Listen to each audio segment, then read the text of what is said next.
목사님은 제 친구가 선교하고 있는 요한 요코하마 그리스도교회 선교하고 계시고 저는 이 자리에서 말씀 나누겠습니다. 지난 한 주간 일본 코스타가 일본에서 열렸어요. 24회째 홍정인 목사님, 이동원 목사님 두 분에 이어서 전 세계에 흩어져 있는 유학생들에게 말씀에서 복음에 굳게 선 신앙을 잘 전수해서 조국의 미래를 책임지도록 하자 하는 그런 뜻을 가지고 시작했는데, 일본 코스타는 처음부터 저희들이 전도하고 양육한 일본인들이 함께 참여해왔어요. 올해는 어찌된 것인지 일본인 참가수가 더 많았습니다. 첫날부터 마지막 날까지 말씀에 버스처럼 흘러넘쳤고, 우리 일본 코스타에서 특별히 신경 목사님이 인기가 있어요.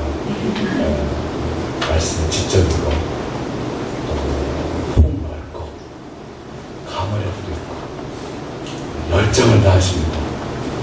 우리 교회에서 설교할 때는 별로 그런 게 안 보였는데 청년들 앞에 섰을 때는 얼마나 열정적인지. 또 우리 임동호 선교사와 함께 여기 직전까지 한 곳을 이렇게 온천, 일본 어디든지 땅나파면 온천이니까 지내는 동안에 교제를 많이 했어요. 가까이에서 신복사님 인격을 만나는 좋은 시간도 되었습니다. 부족한 저에게 또 이렇게 말씀의 기회를 허락하신 주님께 감사드립니다. 우리는 지도자를 잘 만나고 싶어 합니다. 주님이 또 우리를 세상의 소금이요 빛이라 하시는 걸 생각하면 우리 또한 지도자인 셈입니다. 모세가 이스라엘 백성을 인도했죠. 그래서 430년간 이집트의 강압, 해방시켜서 이스라엘 백성을 하나님의 약속의 땅으로 인도해냈어요. 대단한 지도력입니다. 이집트는 급격히 멸망의 길로 가게 했던 아주 충격적인 사건을 모세 이 한 사람의 지도력으로 이뤄낸 거죠. 430년간 노예 생활에 쩌들었던 이스라엘 백성을 이끌어낸다는 건 정말 대단한 일입니다. 어떻게 그들을 그렇게 한 몸처럼 이끌어낼 수 있을까? 그래서 모세와 이스라엘 백성의 모습은 교회의 모습과도 같다고, 교회의 그 모형이 아니냐 이런 말도 하는 것입니다. 그리고 이제 모세를 이어서 여호수아가 이스라엘 백성의 지도자가 되어야 되는데, 모세가 지금까지 이끈 만큼이나 어려운 일이 그 앞에 놓여져 있죠. 가나안 땅 안에는 7 족속이 있습니다. 끔찍한 죄악으로 가득 찬 족속, 그들을 다 내몰아야 되고 다 멸망시켜야 돼요.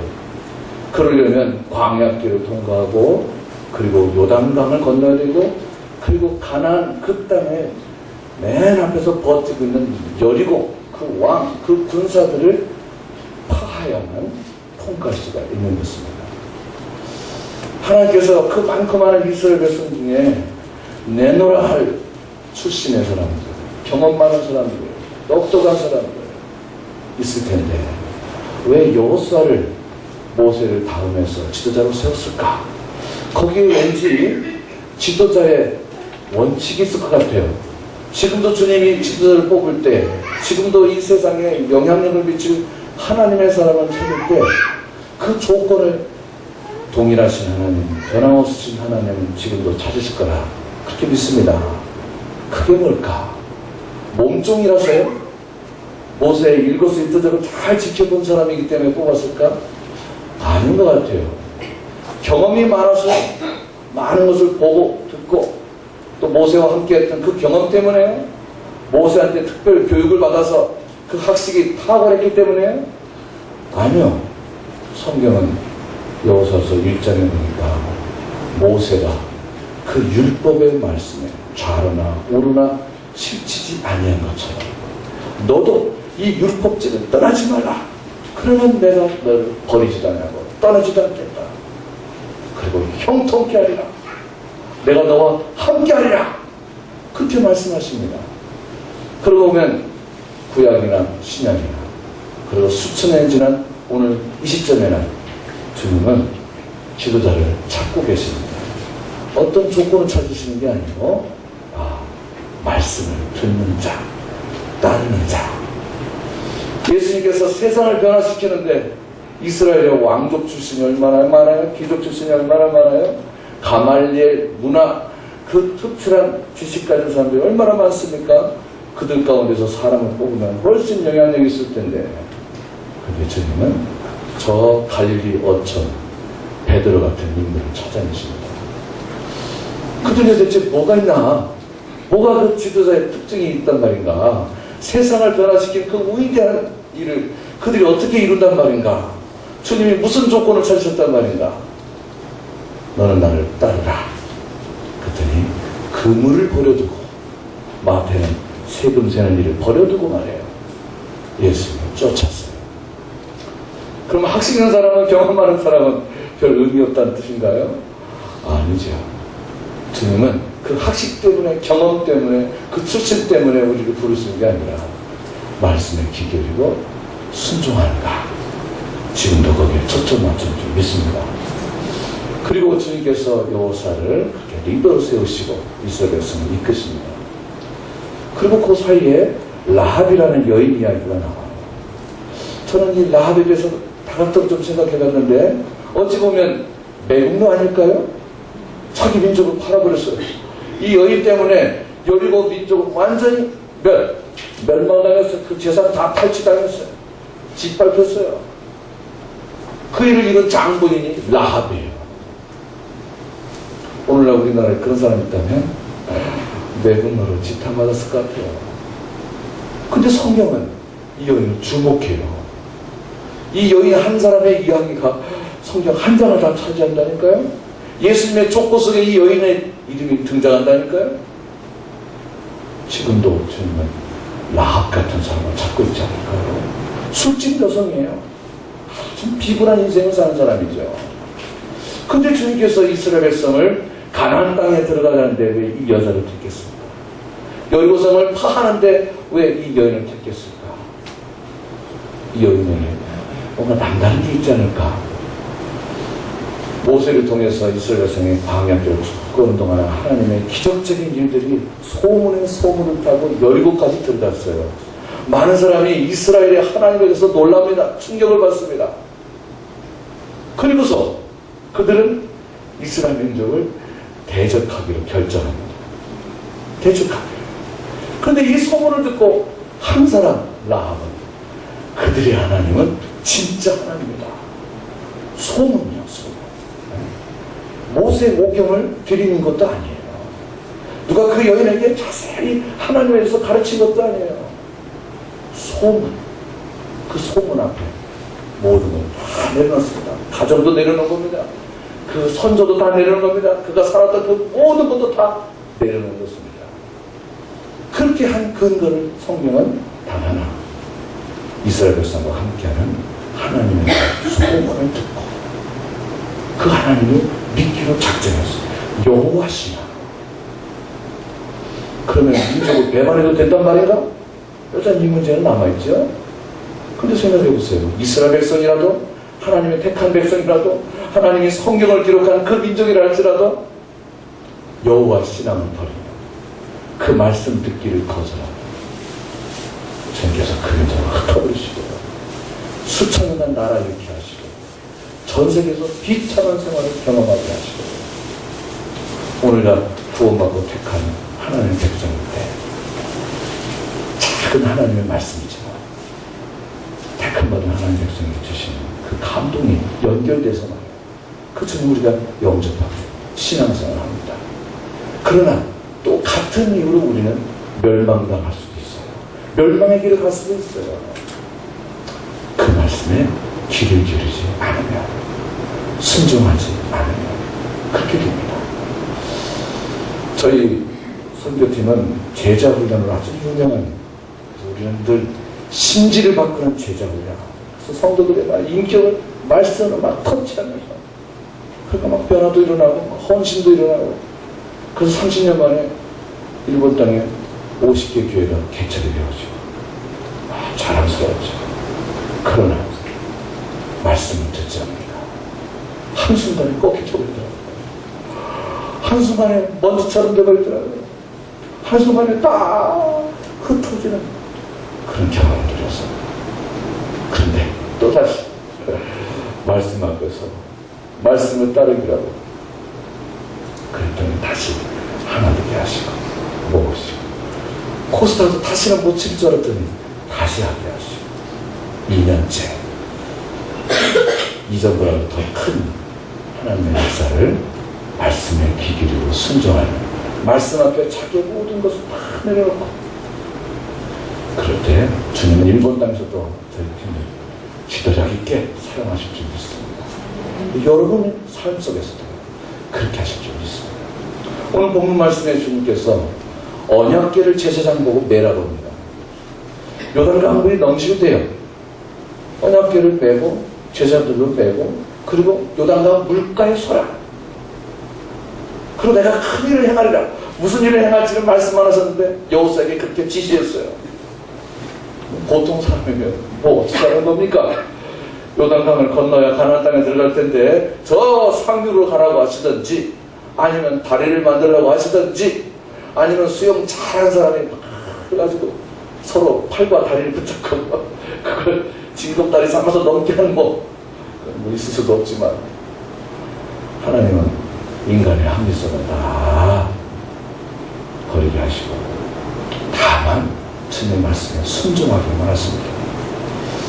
그 하나님의 말씀에 순종한다는 게 대체 뭘까요, 여러분? 하나님 말씀에는 하나님의 인격이 있습니다. 하나님의 능력이 있습니다. 하나님의 모든 것이 그 말씀 속에 다 있습니다.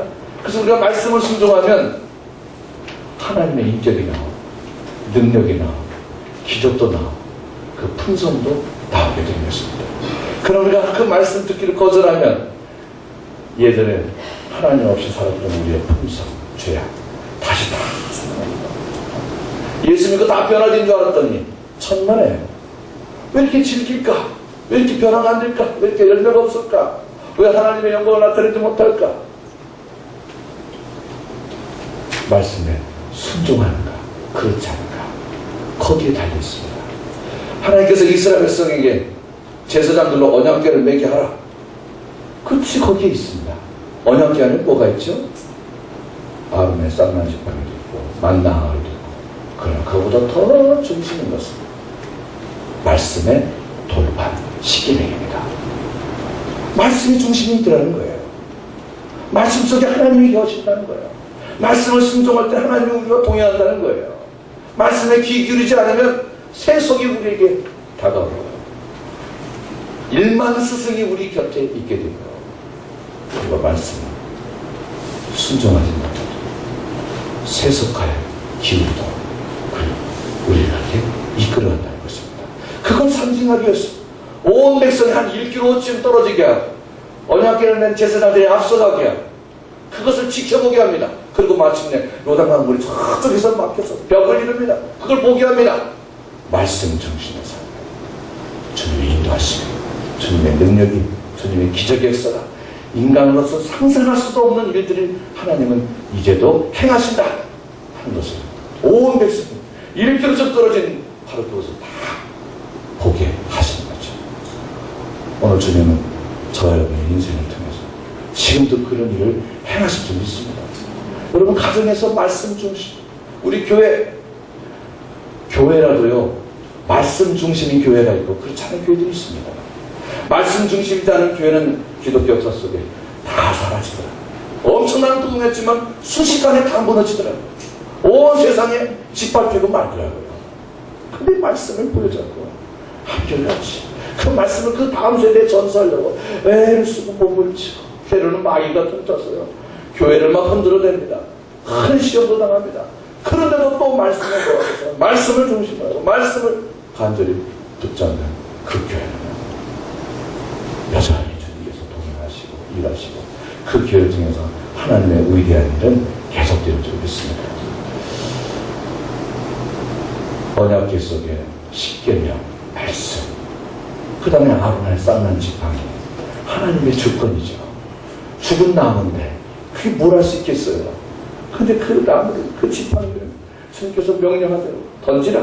뱀이 되고, 잡으라 지팡이가 되고, 그리고 그 지켜들라 그랬더니 먼지가 나고 개구리가 나고 나일강이 핏물로 변하고. 아무것도 아니에요. 아무것도. 지팡이는 어쩌면 저와 여러분 믿음을 받지 못하는 우리들인지도 모르겠어요. 그러나 주님의 주권 은혜 사실 말이에요. 별것도 아닌데, 아무것도 아닌 우리 인생인데 하나님이 우리를 그렇게 쓰신다는 거죠. 만나 하나님 말씀을 해서 주님의 주권을 사는 사람에게 모든 것을 공급해 주신다. 그러니 먹을까 입을까 마실까 염려하지 말고 하나님 나라와 그의 의를 구하라. 그 말씀 아니겠어요? 이것이 예배의 중심이 되고 우리 가정의 중심이 되줄 줄 믿습니다. 우리 직장 생활의 중심이 되줄 줄 믿습니다. 이번에 임동호 선교사하고 대화를 중에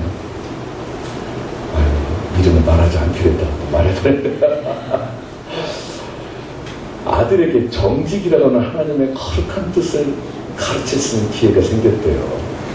그래서 나한테 500행 사건을 아냐고 그래요. 500행. 뭐든 다 말 좀 해달라 했더니 우리 이제 선교사님들이 아침 새벽에 나가면 밤 1시, 2시 막 들어와요. 그 애들 돌볼 수가 없잖아요. 엄마가 나가면 배경 주면 애들이 맞다고 좋아를 한답니다. 근데 그 아들 이름이 요한인데 요한이가 9시쯤 되면 엄마가 올라온다. 10시쯤 되면 엄마가 올라온다. 그래서 막 아버지가 보고 싶고 엄마가 보고 싶어서 지가 어린 나이에도 교회를 막 찾아고 막 그랬대요. 근데 한 번은 아이스크림이 너무 맛있게 들어서 그래서 그 아이스크림 사보려고 500엔을 훔쳤대요. 그 사람 맛있게 먹었는데 그 다음에 어린아이가 죄책감이 찾아오냐. 그래가지고 엄마가 보니까 눈빛이 이상하고 그래서 이렇게 물었대요. 그때 500엔을 훔쳤대요. 그래서 아빠한테 이제 말했더니 아빠가 얘를 어떻게 교훈할까? 어떻게 하면 정직한 아이가 되게 할까? 그래서 요한아, 정직하게 오늘 있었던 일을 말하면 아빠는 아무것도 묻지 않겠다. 아빠 아무 일도 없었는데요? 한 3번을 들었대요. 그랬더니 끝까지 잡아떼더래요. 그래서 그냥 손을 탁 놔놓고 차에 탁 태워서 그랬더니 내가 막 울고불고 하다 나왔어요. 막 잘못했다고. 이미 소용없어요. 차 태워서 오사카는 중앙공원이 있습니다. 그쪽 한쪽에는 막 울창한 나무들이 있는데 거기에 홈레스들이 살아요. 그 홈레스 있는 한가운데 애를 공부했어. 너 이 사람하고 살아. 돈 훔치고 살 거면 그렇게 살아. 그럼 돌아서 그랬더니 쫓아와서 막 팔을 붙잡고 다리 붙잡고 다시 붙잡아서 깜깜하니까 아빠는 막 울고 있지. 근데 아이는 몰라. 그렇게 했어. 3번째 또 그렇게 했어. 4번째도 되니까 애가 아빠 내일 꼭 데려와 주세요. 아빠 내일 꼭 데려와 주세요. 그래서 이제 차문을 탁 열고 윤선교사가 뒤돌아보면서 야 이놈아 빨리 타. 그래서 그날 정직을 가르쳤다 그래요. 정직이 어디서 나와요? 말씀에서 나오죠. 하나님의 말씀을 순종하고 하나님의 말씀 앞에 순종하는 법을 배우기 위해서 아빠와 아들 사이는 아주 긴한 일을 경험했습니다. 그리고 그 아이는 일생 거짓을 버리고 정직을 좀. 여러분 말씀대로 순종하는 삶은 그냥 성경을 듣고 있고 배우고 있고 설교를 듣고 그 자리에 있는 그것이 아닙니다. 말씀이 우리 가슴을 칠 때가 있어요. 내 심령을 터치하실 때가 있어요. 그래서 우리는 불쑥 결심도 하죠. 그 말씀에 따르겠다고. 그리고 덮어놓고 또 다른 생각과 세상 일을 바쁘게 그게 여러분 묵혀놓은 불순종의 것은 없습니까? 그래서 하나님의 역사하심이 여러분에게 나타나지 않는 거 아닐까요? 하나님의 동행하심을 여러분이 체험하지 못하고 그냥 시간 흘러가고 있는 거 아닐까요? 찾아내셔야 돼요. 그 말씀에 순종하세요. 순종할 당시에는 모든 것을 다 잃을 것 같아요. 순종할 당시에는 아빠를 잃어버릴 것 같아요. 내 인생을 다 잃어버릴 것 같아요. 때로 하나님은 우리에게 그런 무지막지한 순종을 요구하세요. 다 버리라고요. 그런데 순종하면 뭘 잃어요? 잃기는 상상할 수도 없는 것이 우리에게 되돌아옵니다. 상상할 수도 없는 축복이 우리에게 안겨진 줄 믿습니다. 이런 순종의 삶이 우리 이한교회, 이 세상에 단 하나뿐인 하나님의 말씀에 순종하는 이한교회 성도님들, 또도 저는 우리 모두가 되길 축복합니다. 사랑하는 하나님 아버지 감사합니다. 말씀을 순종하니 여호수아가 우리와 다를 바 없는 사람인데 이스라엘 역사에 한 획을 그는 위대한 해를 멈추고 여리고성도 파하는 그런 위대한 일을 했고 하나님의 동행하심과 하나님의 영광이 크게 나타난 일을 해냈습니다. 하나님, 우리도 보잘것없는 인생일지 모르지만 하나님의 말씀에 순종할 때 하나님 우리가 하나님의 위대한 도구가 될 줄 믿습니다. 오늘 이 한국 땅에 그런 하나님의 사람들이 필요합니다. 저희들이 되게 하여 주옵소서. 우리 가정에 하나님의 영광이 임재되기를 원합니다. 내가 말씀에 순종케 하여 주옵소서. 예수님의 이름으로 기도합나이다. 아멘.